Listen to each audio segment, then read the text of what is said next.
सुनी सुर बिनय ठाढ़ी पछिताती, भई सरोज बिपिन हिमराती।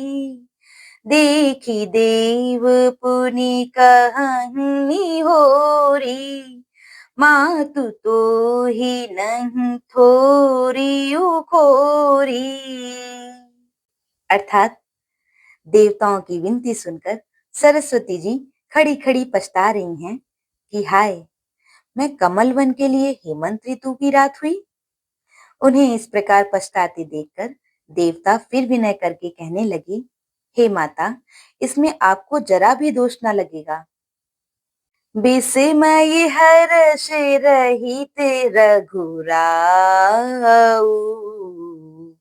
तुम जानहु सब राम प्रभाऊ। जीव करम बस सुख दुख भागी, जाई अवध देव हित लागी।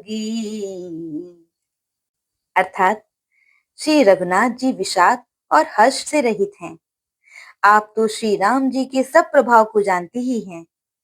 जीव अपने कर्मवश ही सुख दुख का भागी होता है।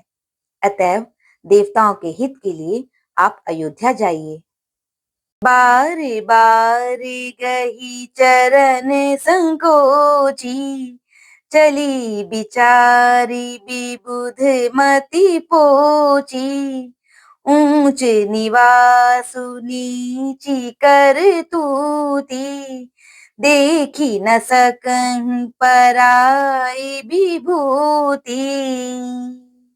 अर्थात बार बार चरण पकड़कर देवताओं ने सरस्वती को संकोच में डाल दिया।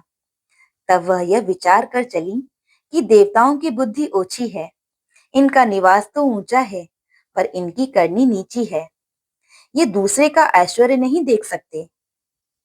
आगिल काजू बिचारी बहोरी, करिहं चाह कुशले कबि मोरी।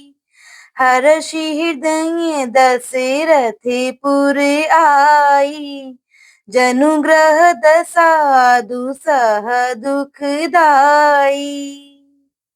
अर्थात परंतु आगे के काम का विचार करके श्री राम जी के वन जाने से राक्षसों का वध होगा, जिससे सारा जगत सुखी हो जाएगा।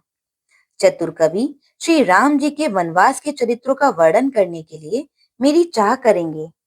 ऐसा विचार कर सरस्वती हृदय में हर्षित होकर दशरथ जी की पूरी अयोध्या में आई, मानो दुसह दुख देने वाली कोई ग्रह दशा आई हो।